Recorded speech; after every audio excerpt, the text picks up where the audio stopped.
So this is the line for Ann Coulter. You would think in Southern California, Ann Coulter wouldn't be such a star, but maybe they're coming to boo her. I don't know. Are you pro or anti-Coulter?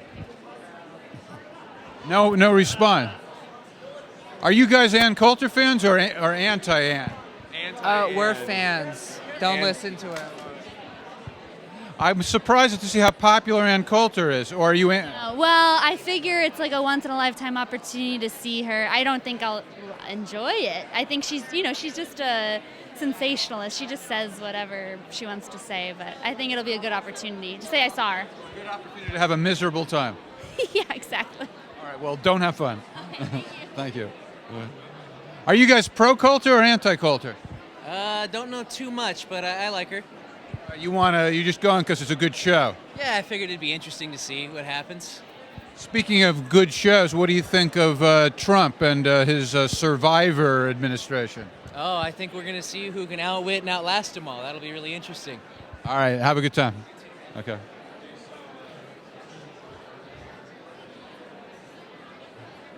So who's pro-Coulter here?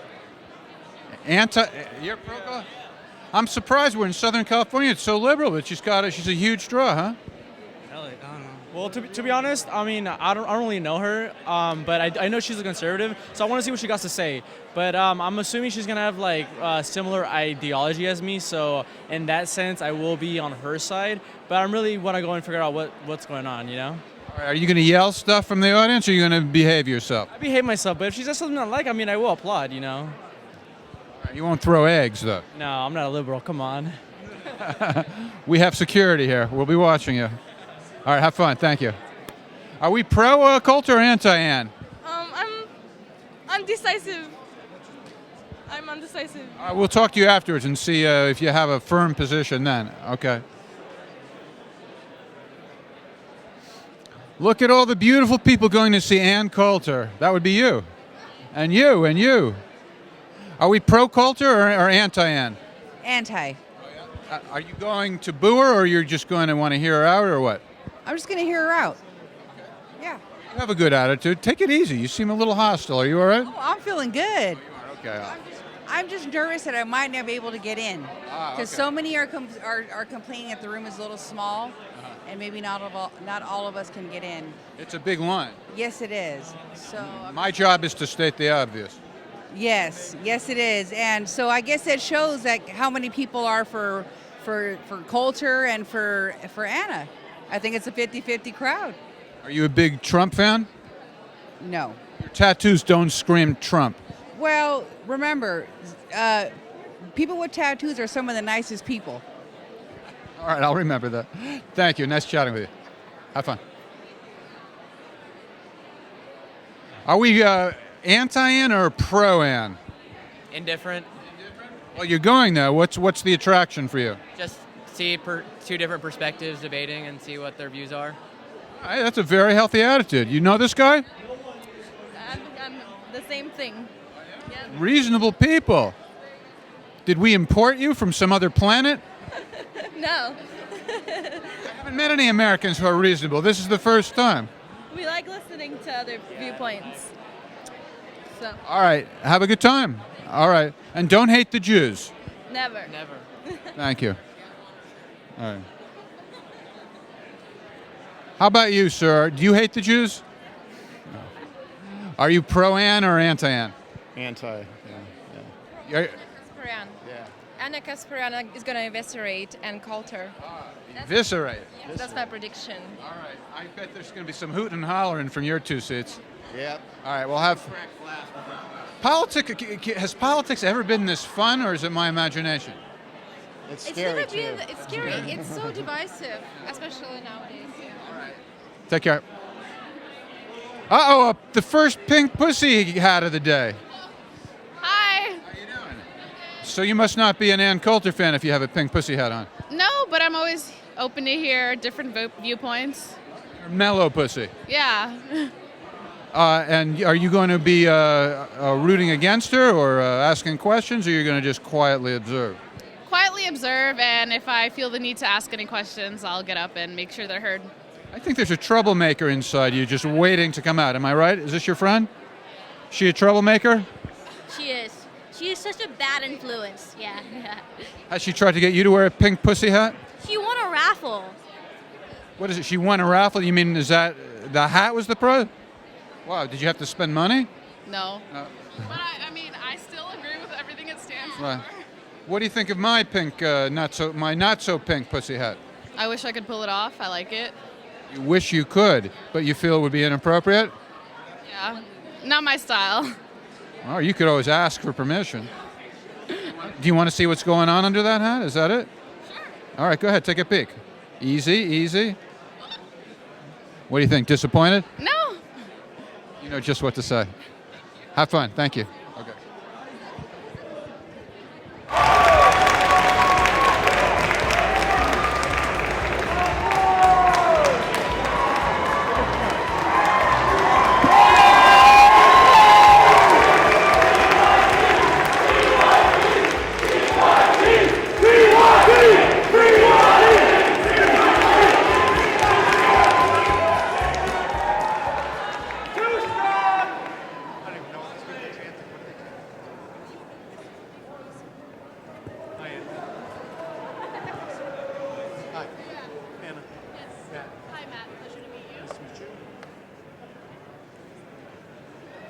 got a big crowd. All right. After I'm done. I think we're ready to get started, right? Okay, well, this is Ann Coulter versus Anna Kasparian.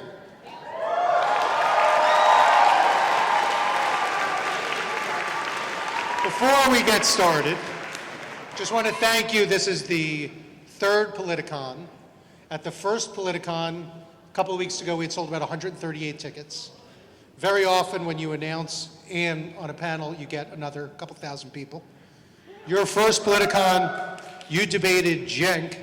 You had about 1,000 people in the room just for that panel, right? So thank you, Ann. This is your third Politicon. Thank you very much. And Touré, this is your third as well. So I want to thank you for making this a success. I think we're going to have about 10,000 people this weekend. So thank you for that.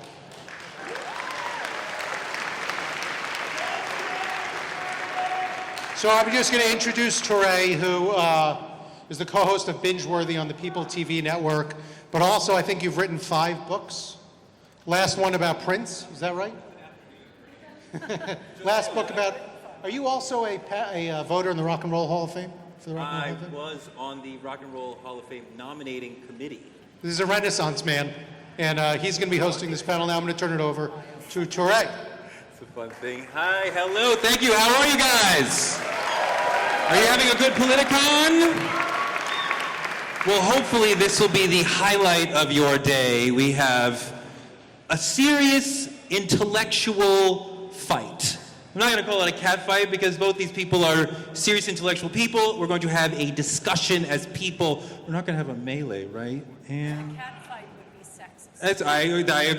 I agree. Although somehow you guys seem to have dressed for the occasion in black and white, like opposite sides of the coin. So look, it's supposed to be a debate, but there's not going to be a winner or loser. I'm going to put out a question. It will go to both of you. One person will go, then the other person will go. If you want to re-respond, you can. I want to avoid more than 4 whacks at one question, so we get through a bunch of questions. The ladies decided they wanted to talk about Trump, immigration, and criminal justice, so we're going to focus on those 3 areas. First question. Do you like my beard? Because it's a new thing that I'm trying. Is it working or not? Looks really? Great. You can be honest. I mean, beards are super in right now. Really? So I'm into it. She's considering. See, all right, here we go. I like it. Yeah, I like she's it. all for it, and she's like, "I'll tell you later." Okay. Anne, is Trump being an effective president so far? First to you, and then to you. Well, it's been, 7 months, and if I try to think of what your... This has been a problem. I can try moving it up. Is that better? My hair will hang. Can you hear me? Is that working? Yes? Yes? I think you can hear me now. Somebody's coming to help Anne's mic. let me start with you, and then we'll come back to you so we keep it moving. Is Trump being an effective president so far? I think Trump has done a really good job at being effective in creating scandal in the White House, and I have to be quite honest. It's a little disturbing to read articles like what just came out from the New Yorker with Ryan Lizza and some of the statements that were made by Scaramucci, who was supposed to be here but apparently didn't show up. You know, we are supposed to have some level of civility in government, regardless of what political affiliation you have. And right now, we are dealing with a Russia scandal. We're dealing with infighting within the White House. We're dealing with all sorts of chaos, and there have been no legislative wins so far. Now, Anne's right, it's been 7 months. But remember, when Trump was campaigning, he made a lot of promises about what he's going to do on day one. What he's going to do on day one. Well, what has he done since day one? I mean, he has definitely applied for more visas for foreign workers to come in and work for his properties. He's definitely done that. He has increased the cap for foreign workers to come into the country. And so he basically turned his back on his base, and I'm unsure whether or not they're even aware of that. So, no, he hasn't been an effective president. If anything, there's been a lot of entertaining drama and scandal, but that's it. Well, I was going to say, for one thing, I would not consider the Scaramucci interview the highlight of the Trump presidency so far. But I was trying to remember, can you really not hear me? Seriously can't hear her? I'm getting a lot of thumbs up. I kind of want to adjust it because I mic myself every day. Do you mind if I do it? Look at that unity already. All right. It can't be done, that's all. Can you throw your head?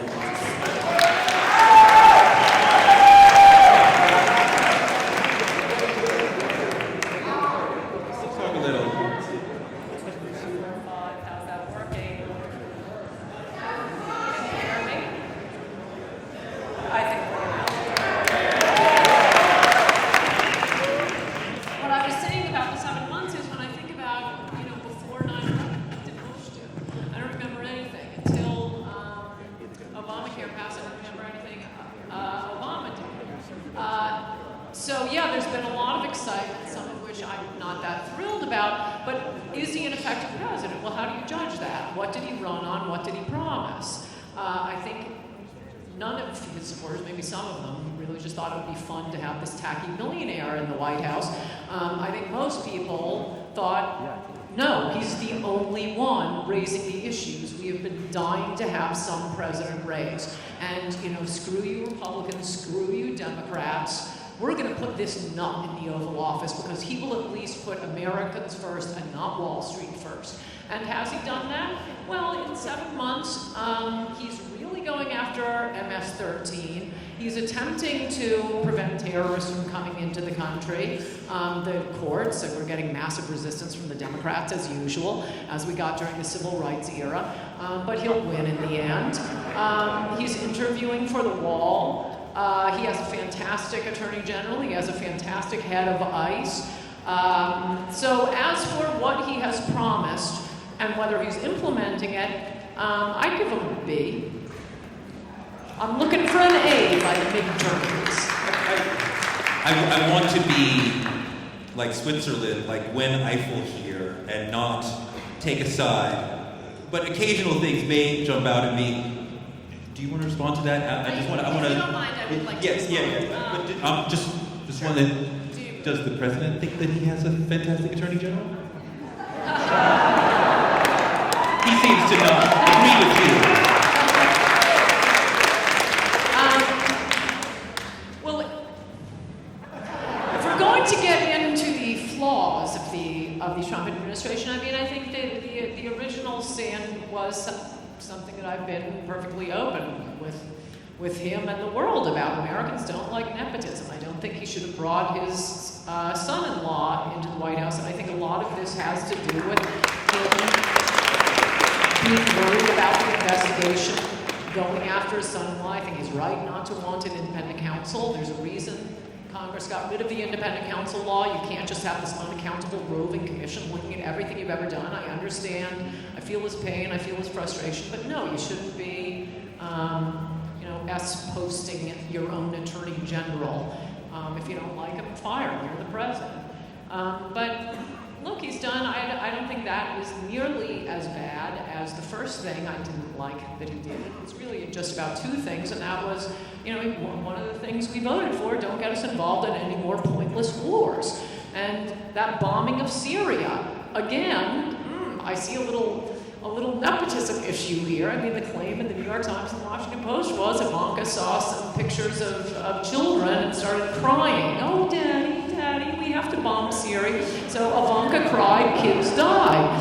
But his base punched back, and at least we are not involved in a war in Syria. And by the way, we would have been. In Syria, in Russia, in Iran, if it had been anyone else running for president, with the possible exception of Bernie Sanders. So I would say he's effective.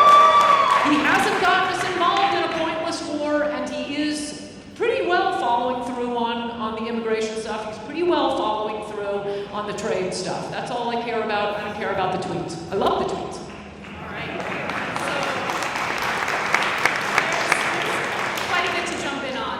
But the first thing that I want to address is this notion that he is not escalating war abroad, which is completely false. So within the first 3 months of his presidency, he actually escalated some of Obama's foreign policy in the form of drone strikes. In fact, it increased 423%.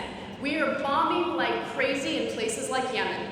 Okay? And this whole notion that, this Muslim ban is trying to keep the terrorists out of the country. Doesn't anyone else find it a little strange that Saudi Arabia, one of the countries that was obviously involved in what happened on 9/11, is not part of that Muslim ban, right? So, I know that the right wing has been very vociferous in terms of trying to make Saudi Arabia pay some consequences for it.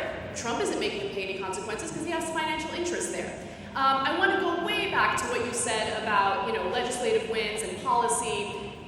When it comes to the issue of immigration, it's kind of fascinating because Obama got a lot of criticism for being soft on immigrants, right? But by the end of 2010, he had allocated $12 billion toward border security, and he had hired 40,000 new border agents. As a result, less undocumented immigrants were coming in, more of them were leaving. Between 2005 and 2010, we actually had 1.5 million undocumented immigrants leave the country, mostly because of economic reasons. The economy in Mexico was starting to do a little better and people wanted to leave.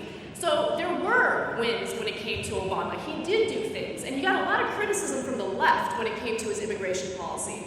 But the reality is Donald Trump hasn't done anything yet other than attempt to ban people from some Muslim countries and pretend like he's a tough guy.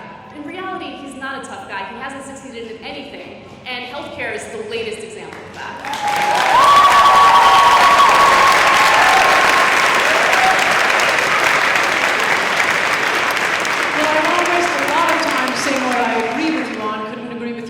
Saudi Arabia. The only thing I'll say in response to that is every single general, every single presidential candidate wants to suck up to Saudi Arabia. That's right. Trump is the most and by the way, I'll throw one in for you. We're continuing this pointless Obama war in Afghanistan. We've been in there 17 years. What are we doing there? But all of his advisors and all of your favorite Republicans, John McCain and Lindsey Graham, oh no, they want a full-blown, relationship with Saudi Arabia, and we'll go to war in Syria, we'll go to war in Russia. No, Trump is, at least on the war front, he's doing better than anybody else would have. As for, Obama being a kick-ass on, a tough, hard ass on immigration, no, this is a total lie.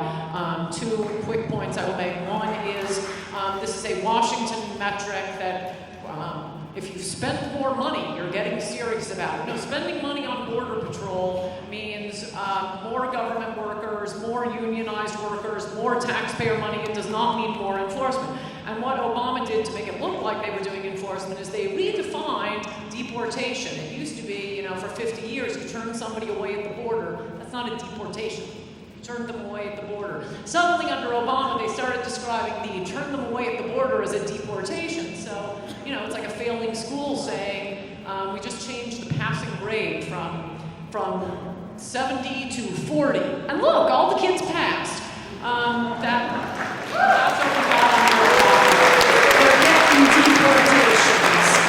You wouldn't have so many people weeping about the deportation. There was just another one, I think in Bloomberg yesterday, someone weeping about, it was an ICE agent saying, oh, these ICE agents are coming to me and they actually want to deport people. No, ICE is able to do its job now, and they haven't been, not under Obama, not under Bush.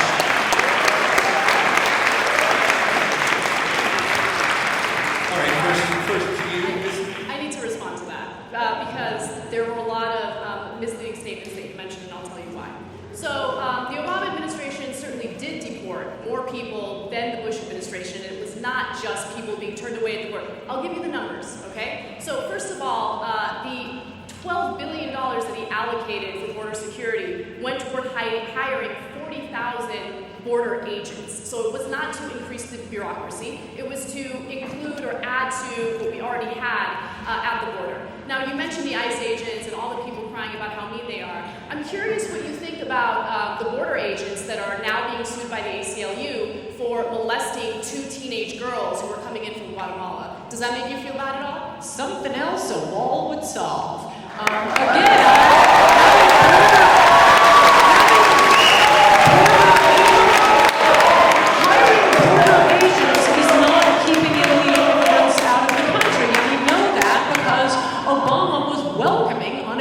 Children. What the border agents were doing, this wonderful 40,000 border agents was handing them a pass, putting them on a bus to the interior of the country. That wasn't deportation, it was the welcome force down at the border. You put up a wall, you don't have to worry about paying unemployment, paying workman's comp, they don't have to go to sleep, they don't slack off, they don't molest the illegals, the wall just sits there day and night, not having to sleep, eat,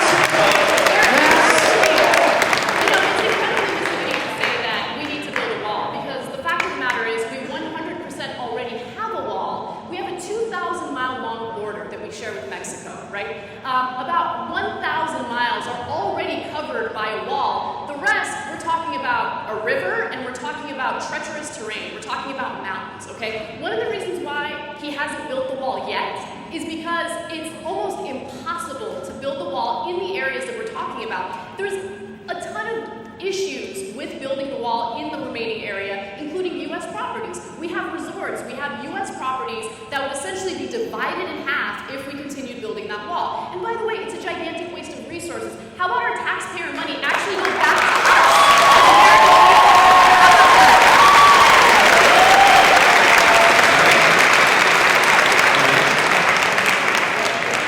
So, you brought up healthcare. We're all thinking about healthcare, a huge issue this week. Trump care for now is dead.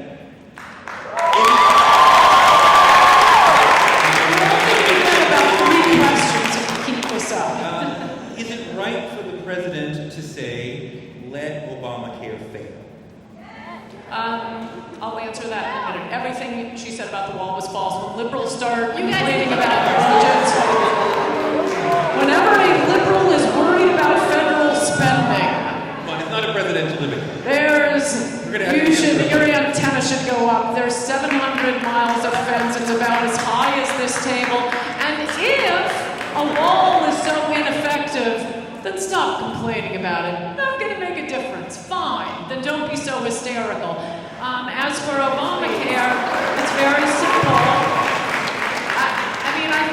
I think Trump made the mistake of allowing Paul Ryan to set the agenda. President Trump got to Washington with both political parties, the entire bureaucracy, and the entire legacy media against him. It wasn't his job to find the proper replacement for Obamacare. That should have been done by the Republicans who've had 7 years to do it, and they didn't do it. It was a disaster.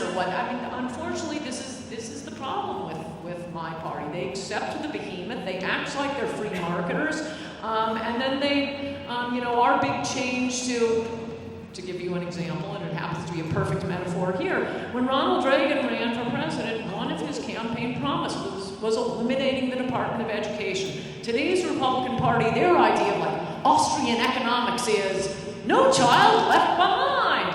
Well, no, that's not getting rid of the Department of Education and sending education back to the states. We want a real free market solution. I think what they should have done with Obamacare, which I have been writing about, I've been screaming from the rooftops, is don't touch it. The whole key is separating the welfare cases from the free market cases.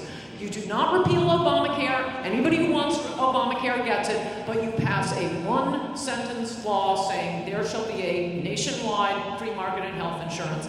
That has been the problem for basically since the 60s with health insurance. You can't buy health insurance the way you buy everything else. The free market works its magic. You get good products at good prices. Okay. But the question was, is it right for the president to say this policy, which I don't support, let that policy fail, with the attendant pain that will cause to many people? I mean, of course it's not right. We elected someone, I mean, I didn't partake in electing him, but this country elected someone with the intention of him representing us and representing our best interests. And unfortunately, he would much rather win some political brownie points as opposed to looking out for us and improving upon legislation that was passed by Obama. And so, look, I'm not going to sit here and pretend like the Affordable Care Act is perfect. It's something that we were criticizing Obama for quite a bit, especially because it lacked the proper cost controls and because it was essentially a gigantic handout to private industry. And, you know, this notion that if we just make it a free market system, we had a free market system. And guess what? A lot of people had no access to health insurance because they were being denied for pre-existing conditions. So there are a lot of positive things, I'm talking, there are a lot of positive things that came out of the Affordable Care Act, including, don't get emotional, including allowing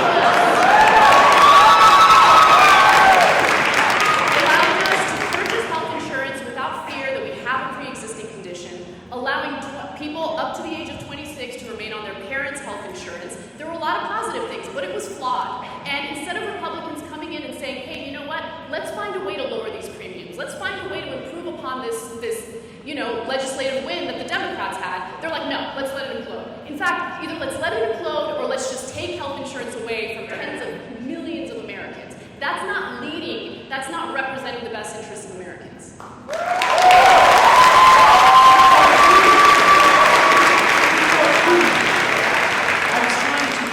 We did not have free market health insurance before Obamacare. We haven't had free market health insurance, anything resembling it since, I don't know, 1940 or 50, even then we didn't. But we do have a free market, or pretty much of a free market, in things like flood insurance, car insurance, so you have some idea how it works. And if you live in California, you aren't forced to buy health insurance for hurricanes.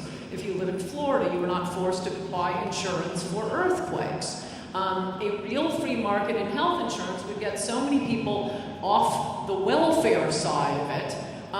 We could see how it would work.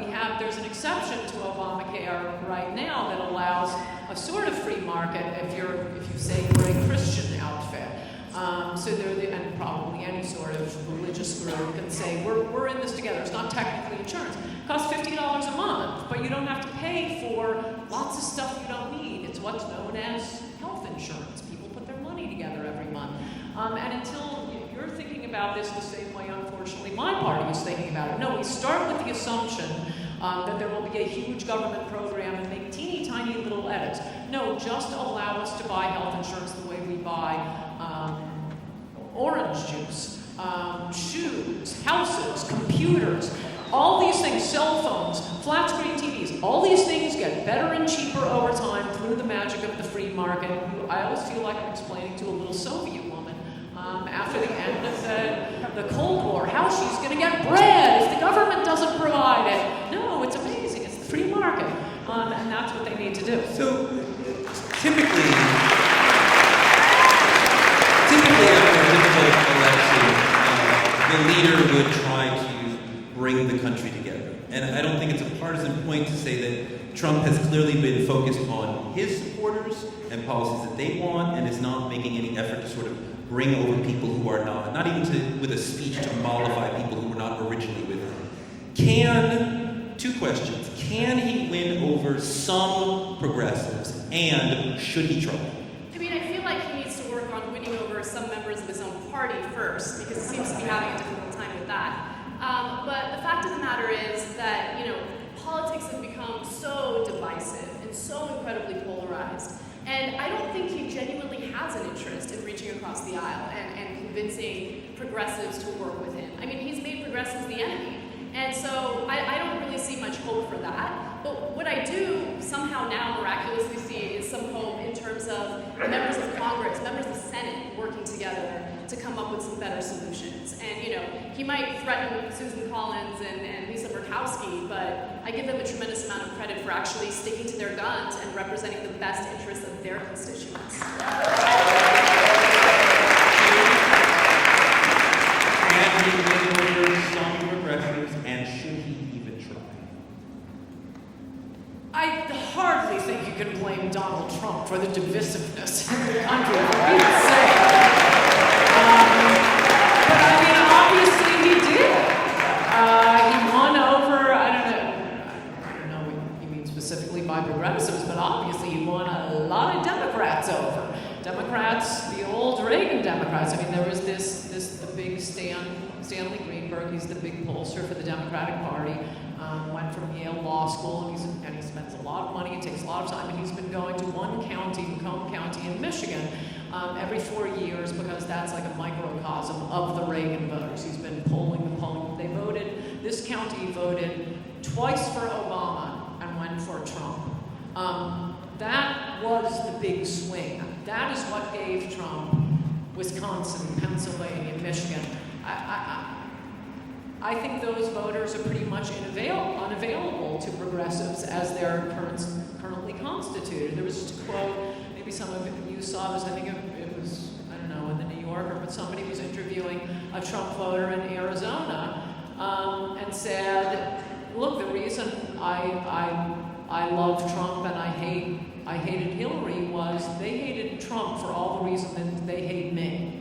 And that is how working class, middle class Americans are feeling right now. I mean, it was the deplorable line from Hillary was only, the most piercing example of that. So no, I think if Trump fulfills his promises, he will continue to get these Democrat votes. He might win over some progressives. I never understood why progressives were so anti-Trump. He's hardly religious right. I mean, he's been married 3 times to a model. We're worried about mandatory Bible readings with him. He's not Mr. Wall Street. He got no money from Wall Street. He's kind of a secularist. You don't know what you're talking about if you're sneering at that. So why he should be so upsetting to the left, I think it's because he represents what they do hate and what it is I'm talking about. He represents the Walmart voter. And they know we can't attack the Walmart voter, but we can attack the billionaire who represents the Walmart voter.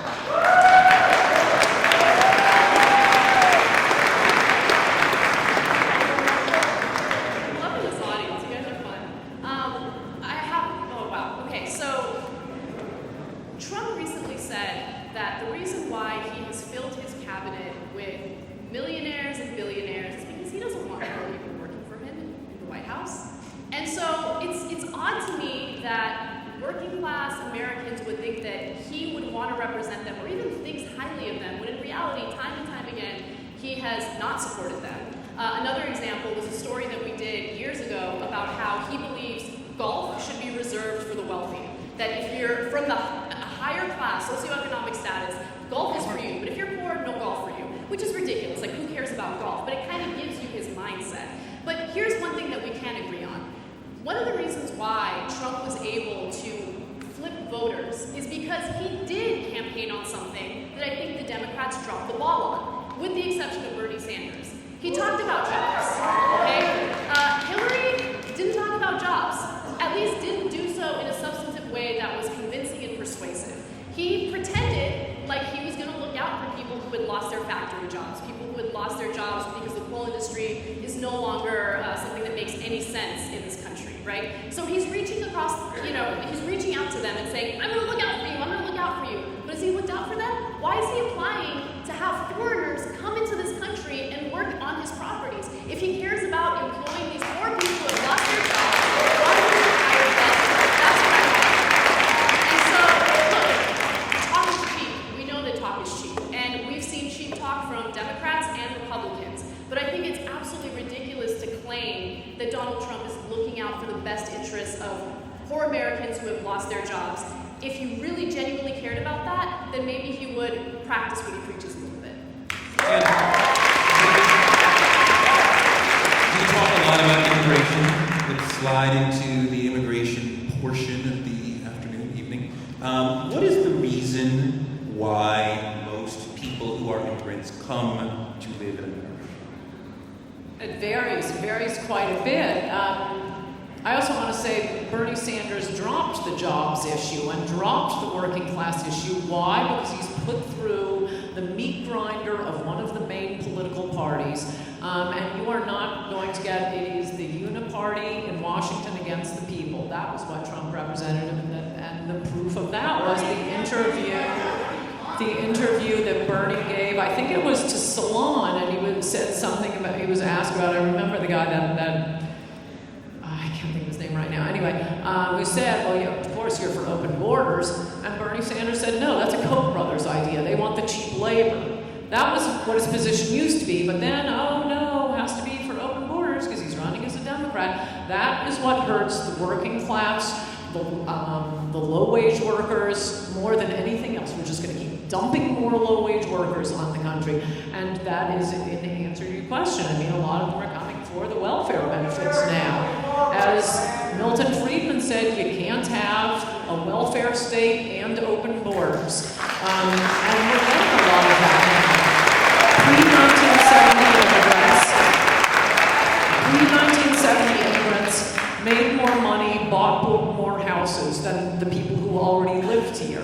Post-1970 immigrants, vastly poorer than the people who already live here. Well, that's just competing for resources, both for government benefits and for jobs from our own poor people. How about we bring in people to compete with talk show hosts and senators and governors and Wall Street bankers? Then we'll see how much compassion we have for the rest of the world.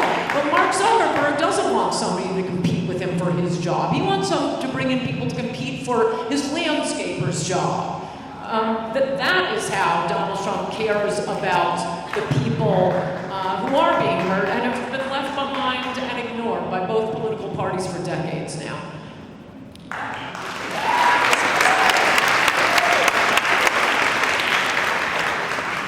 So, all it takes is a quick Google search to find that undocumented immigrants have no access to government benefits. In fact,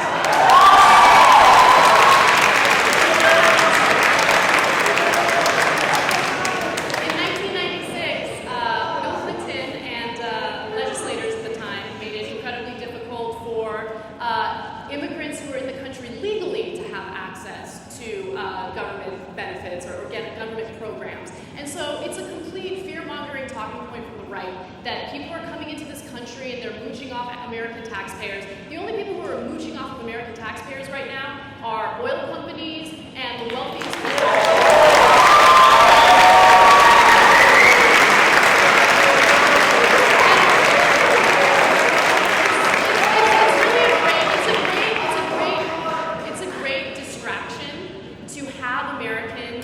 Look at the little guy and blame them for all their problems when the wealthiest people in this country are basically raping and pillaging us, right? To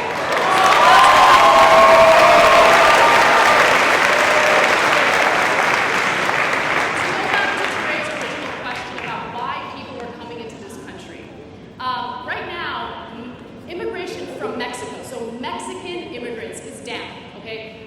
Mexicans are not trying to come into the country the way they were before, mostly because of some of our policies, but more importantly because their economy is doing better, right? So they have no reason to come here. Economic reasons was the main reason why Mexican immigrants were coming into the U.S. But all of a sudden we're seeing an increase of people from Guatemala, Honduras, and El Salvador trying to cross the border. First of all, cross the border into Mexico and then cross cross into the United States, which has become pretty impossible considering the increased border security that we have because of the Obama administration. Now, why are they trying to come in? Well, there have been spikes in violence in those countries. Okay, there have been drug traffickers, cartels that have increased violence. You've heard about, decapitations and all that stuff. Well, the reason why they're so powerful is because of the drug war that you're very supportive of. We've spent $1 trillion on the war on drugs since 1971. We're not only wasting our resources, we're literally fueling drug cartels in other countries, which is upping the ante when it comes to undocumented immigration.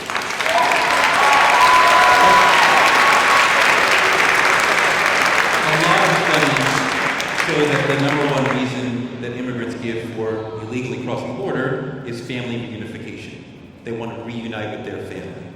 Do you think that it is immoral to break immigration law to reunite with your family?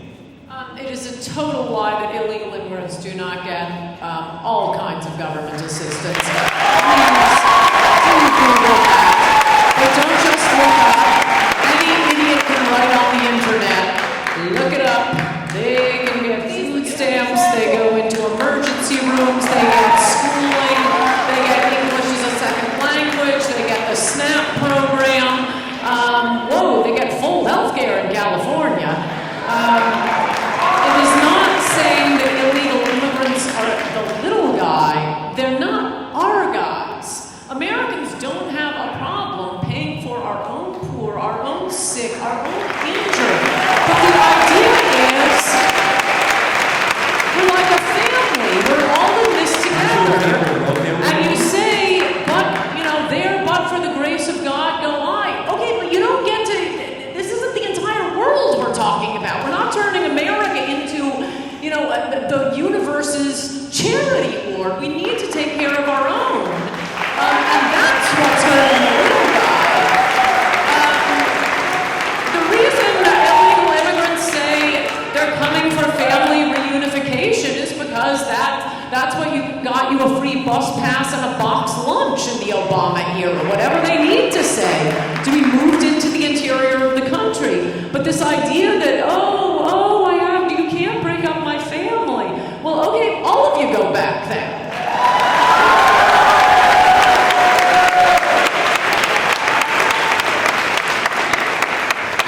I think it's hilarious that you're sitting here saying that you care about taking care of our poor people and spending our taxpayer money on government programs that help our poor people. You've been on the record on multiple occasions talking about how much you hate the welfare state. And so you don't care about taking care of anyone. You care about lower taxes for yourself.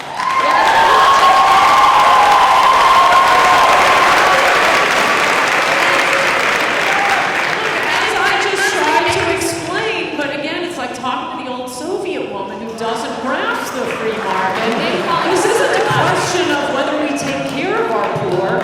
And I must say, immigration makes everything harder, and one of the biggest things it makes harder is the distribution of welfare. Look at all of the scams on welfare. Is that going to the poor? No, it's going to the Russians in Brighton Beach, it's going to the Cubans in Miami, it's going to the Arabs up in Michigan. One thing that immigrants, legal and illegal, really have quite a strong proclivity for that is not part of our Native American, even our Native American criminals, are massive financial frauds and government frauds. They don't consider themselves part of our kin, part of our family. It isn't that we're all in this together. America is like Disneyland to these criminals. It is ripping off all these systems. So to say you want welfare to be distributed in a way that is useful, that helps people, that gives them, allows them to get work and jobs, is not being against helping the poor. It is being for helping the poor. Away from the financial and economic part of immigration, which we have discussed extensively here, on the cultural piece, would America benefit from limiting or eliminating immigrants? Well, I think it makes sense to limit immigrants. We do have, our resources are not, they're finite. So, of course, it makes sense to limit. But just culturally, because we've done the financial. look, I'm not afraid of different cultures, right? I'm not afraid of people speaking Spanish. It doesn't get me emotional. It doesn't make me feel scared. And I know that there are some people who feel afraid of that happening. My parents are immigrants. You know, my dad was born in Syria. My mom was born in Armenia. I was born here in Los Angeles. And nothing makes me happier than seeing different cultural, different heritages all around me. And for some reason, there's this fear on the right in regard to different cultures. I know that you, Anne, have spoken extensively about, oh my God, English is no longer going to be the main language in the United States. That's not true. That's not true. And besides which, why does it make you so uncomfortable to hear people speak Spanish, right? And then you also refer to your own family members as settlers. Well, okay, so they got the luck of the draw and they were able to come into this country and settle without, people discriminating against them and stopping them from doing so. But who are we to say, oh, Mexicans can't come in because, as you say, you think they're peasants? I don't think they're peasants. I actually think that they enrich this country with their culture.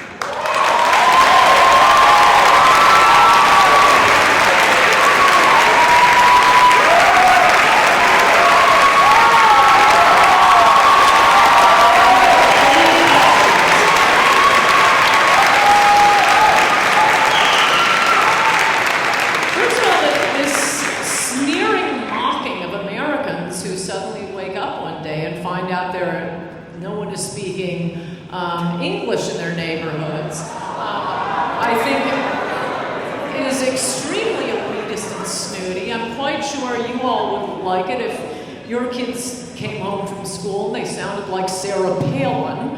I think that would be a cultural shock for you. Certainly in California, most of the neighborhoods that have gone all Hispanic are black neighborhoods, and not through casual movement. One of the ways our culture changes with immigration, both legal and illegal, is there is not a lot of tolerance, as much tolerance as Americans have. You have black gangs, or rather Hispanic gangs, going into the black neighborhoods, screaming epithets, throwing bottles at their houses. The LA Times has written this up extensively. So I think it's very sneering and mocking of you to be referring to mostly African American and other immigrant neighborhoods that suddenly aren't speaking English, and they're afraid of Spanish. No, they think that their kids shouldn't be turned away from a job at McDonald's because they don't speak Spanish. That was one witness's testimony in Congress, a black guy from Los Angeles.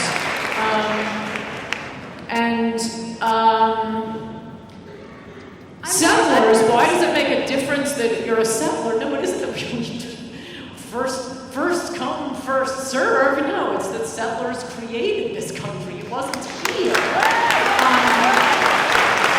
A lot of things change when we bring in particularly such large numbers. I mean, there's a reason that the main immigration restrictionist group in the country is called Numbers USA, not, Mexicans suck USA. It's that we do need to assimilate people to this wonderful country of ours, where we do learn to be tolerant and not practice racism or anti-Semitism and respect one another.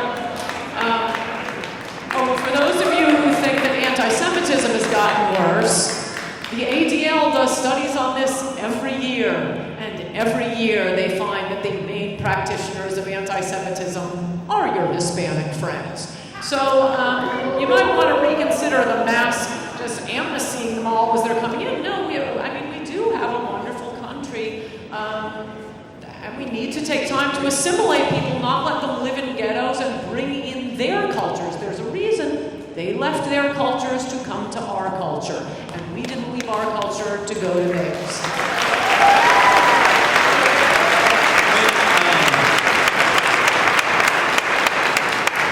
When you say the settlers created the country, are you including the enslaved Americans as settlers, or is that a separate group? Yes, I am.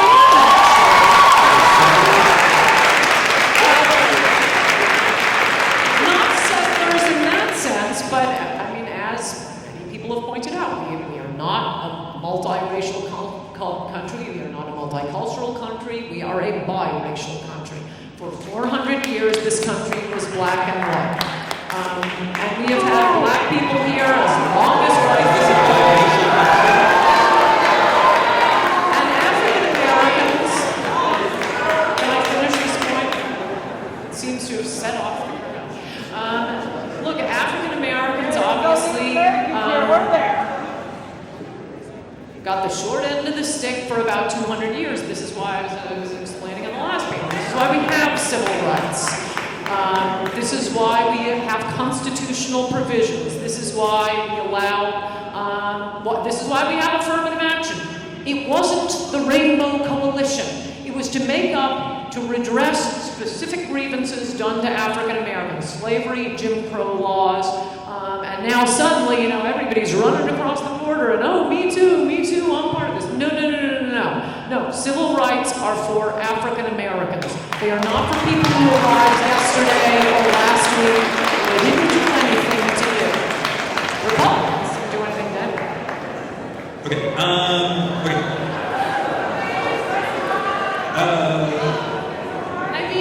there's just, wow, I don't even know where to start. So, in that long-winded rant, you proceeded to insult people in a racist way, and then have the audacity to say that our immigration policies are racist, or allowing more immigrants in would lead to more racism. It's absurd. How is anything I said racist?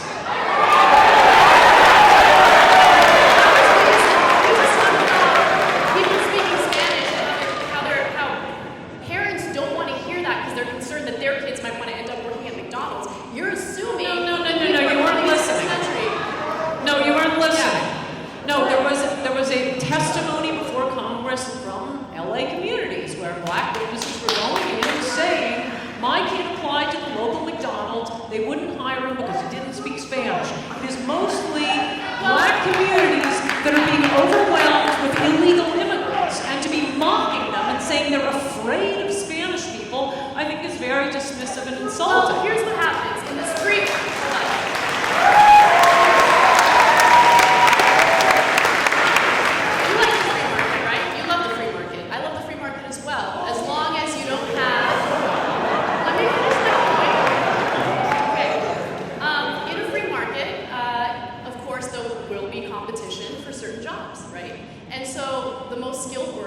Likely to get that position. Being bilingual is a skill.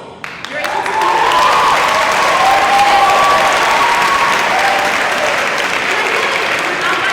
makes you uncomfortable, you're not as competitive, but guess what? We live in a country where you have all the resources at your fingertips. You can learn a language for free online. And so, enough with this victimhood, because I feel like there's a lot of victimhood coming from you right now, right? If you want to compete for these jobs, go out there and learn. Pick yourself up by the bootstraps. Learn a new language.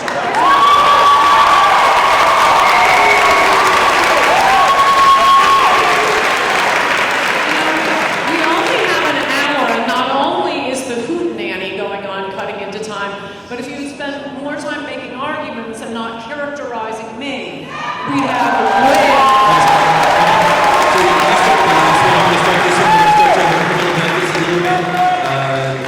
a big moment this week when the president gave a speech in front of a room full of police officers and suggested that they should be rougher with the suspects. I think that's a fair characterization of what he said. And the officers applauded that, so apparently they agree with him. Should police officers be rougher with suspects? Being rougher with, I don't know how much more rough you can be when we live in a country that justifies the slaying of a 12-year-old kid who's playing with a toy gun in a park.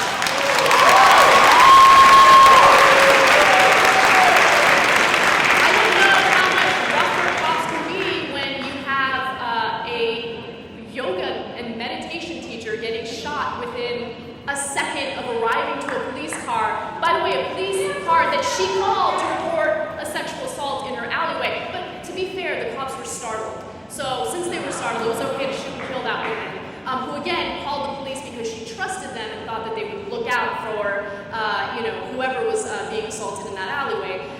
So I don't know how much rougher cops can be. Look, I think that it is true that cops have an incredibly difficult job, and we're living in a country that's swimming in guns, and so the paranoia is understandable. But at the same time, there needs to be a real conversation without fear-mongering about what we can do to make sure that cops do their jobs effectively so 12-year-olds aren't shot, or an individual who's literally running away from the cops doesn't get shot, or if someone lets a cop know, hey, I have a licensed gun in the glove compartment, that individual doesn't get shot right away.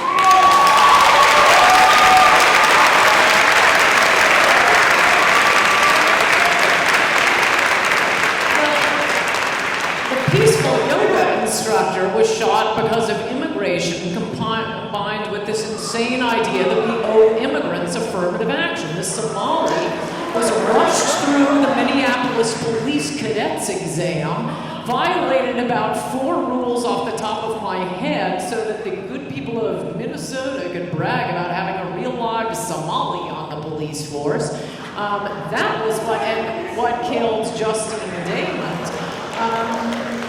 And we didn't do anything to the Somalis. What we did was send them food, which the warlords took, so we sent in a fighting force to make sure they got food. There was no slavery, no Jim Crow to make up for, and yet, they arrived yesterday, so they get affirmative action on the police. So you're in favor of supporting cops, and you're in favor of cops That's for Trump's joke. unarmed individuals. I think it's going to be... Unless they're Somali, because if they're Somali, well then they must be terrorists, and that's the reason why they decided to. I said nothing of the sort.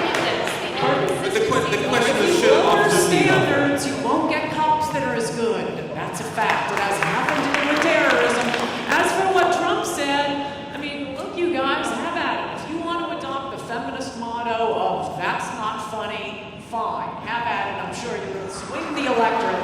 Trump was joking, people laughed. Analyzing Trump's every joke is, I think, not helping you. Yeah. So. Okay.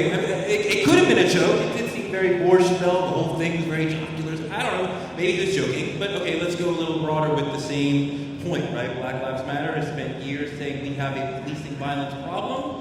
Do we have a police violence problem? Not as much as we have a black males killing black males problem.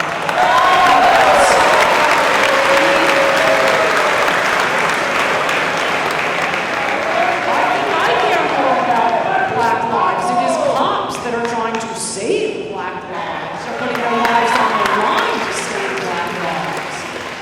I also think that so much of this is brushing what I think the original problem is under the rug, and I don't want to drag us in a completely different direction, but it is the destruction of the black family by the welfare state, paying women to have illegitimate children. And once you start with that,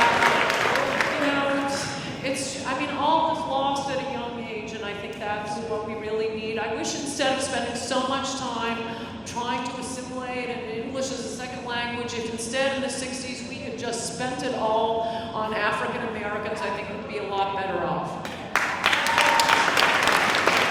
We also have a problem in the country of white men killing white men, because guess what? Criminals kill people in their areas, and we live in segregated neighborhoods. And so if you look at the numbers, you see the same thing when it comes to white individuals. So that right-wing talking point is empty, to say the least.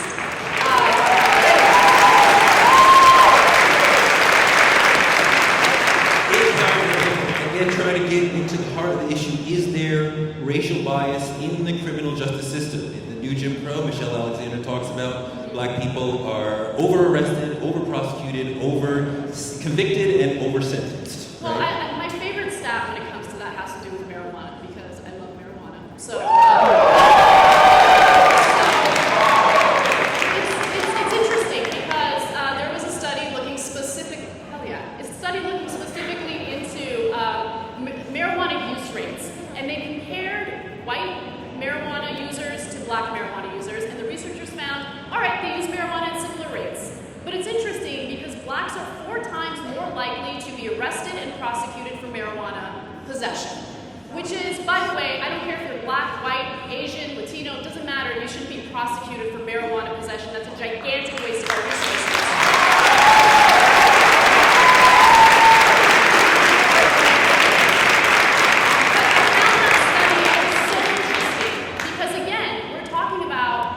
Similar rates, but why is it that one group gets targeted more often so glad you brought this up.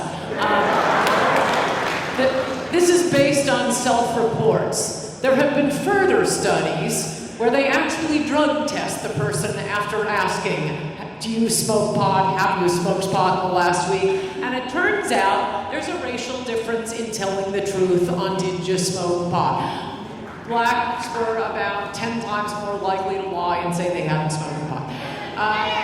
Point two, you can find it. I'll email it to you and you can post it. But the second point is nobody goes to prison for possession of pot. That's untrue.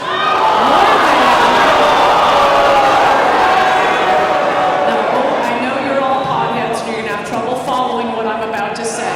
But as you will be able to read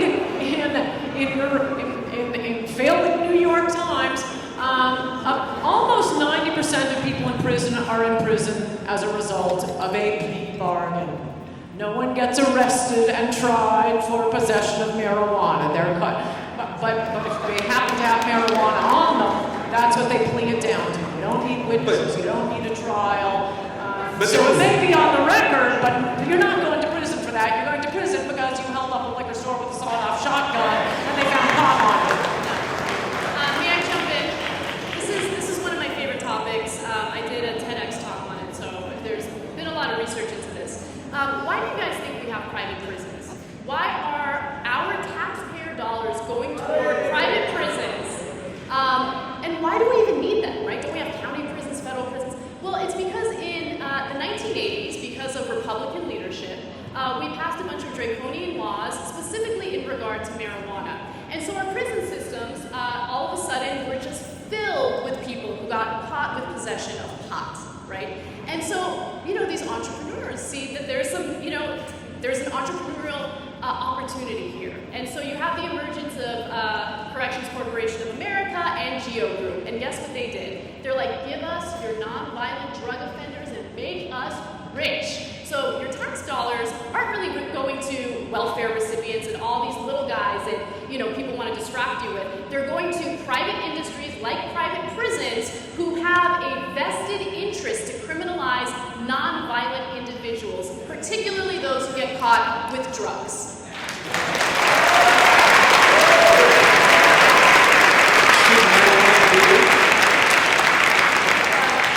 No, you can legalize all the drugs you want once there isn't a welfare state. But no, marijuana makes people retarded. Especially when we've got enough busboys.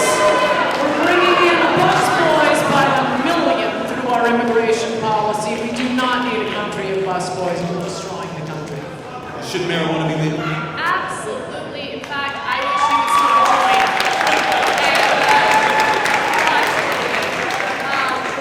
And marijuana does not make people the word that you just said, which is ridiculous. How many of you guys don't have to raise your hands if you feel uncomfortable? How many of you guys smoke pot? Well, there are lawmakers in this country that would like to see you in prison. Jeff Sessions happens to be one of them. Okay? In fact, marijuana laws have been so draconian that it has allowed members of the DEA to do something known as civil asset forfeiture, which is if you are even suspected of being in possession of drugs or trafficking drugs, they can go ahead and take your home, they can take your money, they can take your car, they can take your property, because hey, they're investigating you. And guess what? Only a tiny fraction of those individuals ever get their property back. You don't have to be convicted of anything. You don't have to even face any serious charges. It's just based on suspicion. And Obama actually brought that back a little bit, reeled it back in a little bit. Jeff Sessions comes into power and all of a sudden, no, civil asset forfeiture, awesome. Let's take property away from these innocent Americans who haven't done anything wrong, but hey, our local police enforcement and the DEA need some resources, so let's go ahead and confiscate their property. That's what's happening with the drug war.